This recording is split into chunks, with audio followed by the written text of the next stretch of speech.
Ya, Pak Bupati, ini terkait dengan kehadiran kembali inovasi.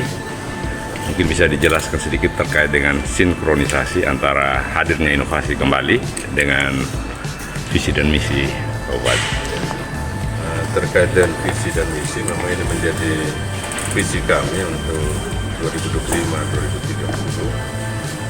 Kaitan dengan misi memang termuat dalam misi pertama dan keempat, yaitu bagaimana meningkatkan kualitas sumber daya manusia, terutama di bidang pendidikan. Dan yang berikut adalah kaitan dengan peningkatan kualitas infrastruktur, termasuk di dalamnya sarana dan prasarana pendidikan. Ini menjadi fokus kami untuk bagaimana semua pihak bisa turut terlibat dalam menjawab persoalan-persoalan mendasar, khususnya di bidang pendidikan dasar di tempat ini. Ya, tadi kan sempat dipaparkan juga sama Pak Bupati, ada sekitar 30% ya kalau tidak salah itu tingkat kemampuan literasi dan numerasi anak-anak itu. Mungkin kedepannya ada tips dan trik khusus yang akan diterapkan. Terkait dengan kondisi real itu memang data hasil kajian 2018 ya kalau tidak salah. Mungkin sekarang sudah berkurang, tetapi pasti mungkin masih belum jauh dari angkanya. Memang kita berharap dengan dilakukan beberapa program, termasuk saat ini dilaksanakan oleh program inovasi dalam bentuk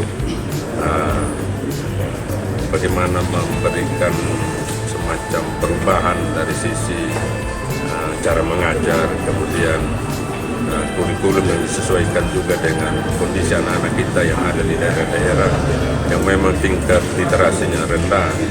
Kemudian juga bagaimana peranan pimpinan sekolah untuk juga melihat hal ini sebagai hal yang prioritas, dan juga dari sisi ketersediaan sarana prasarana pendukung. Ini akan menjadi perhatian kita ke depan agar persoalan mendasar kaitan dengan angka literasi ini yang masih rendah ini bisa kita jawab secara bersama-sama. Apa yang sudah dilakukan oleh inovasi di tahap 1 dan 2 memberikan cerita atau pengalaman bahwa apa yang dilakukan itu memberikan hasil yang baik pada bagaimana mempercepat kemampuan literasi anak-anak kita di desa-desa terutama. Ya.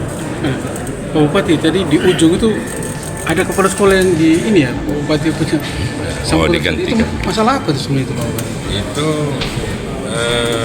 sudah menjadi hal yang disampaikan beberapa kali. Bahwa respon terhadap upaya yang dilakukan secara bersama-sama lembaga yang memberikan pendampingan kepada kita itu tidak direspon dengan baik. Ya, kita tentu tidak bisa bergerak maju kalau SDM kita yang ada di terutama pimpinan sekolah itu tidak merespon dengan baik upaya-upaya baik. Dan kalau sudah seperti itu mau tidak mau kita ganti. Terakhir, saya izin Pak Bupati dengan Pak Hiro. Ya, mungkin ini kan kehadiran fase ketiga, berarti ada fase 1 dan 2 sebelumnya. Ada hal baru yang ditawarkan untuk Sumba Timur ke depan dari inovasi. Benar, sebagaimana yang disampaikan tadi bahwa fokus utama masih pada foundational skill, literasi, numerasi, dan karakter. Tapi untuk fase ketiga itu ada area baru, perubahan iklim. Pendidikan perubahan iklim itu menjadi sesuatu yang baru.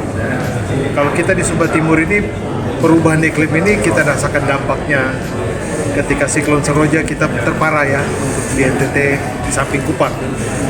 Juga ada hal lain tentang kekeringan, juga terkait dengan hama, situasi iklim yang tidak menentu itu juga yang kita alami. Ini menjadi salah satu fokus di inovasi di fase ketiga. Tapi fokus pada pendidikan perubahan iklimnya. Bagaimana mitigasi tentang ketahanan bencana juga menjadi fokus di sana. Tapi pendekatan yang baru pun lebih pada pendekatan ekosistem.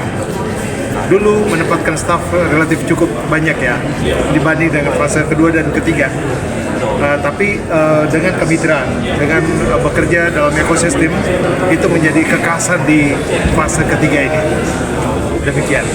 Terima kasih banyak. Mungkin ada sekolah-sekolah yang menjadi sasaran.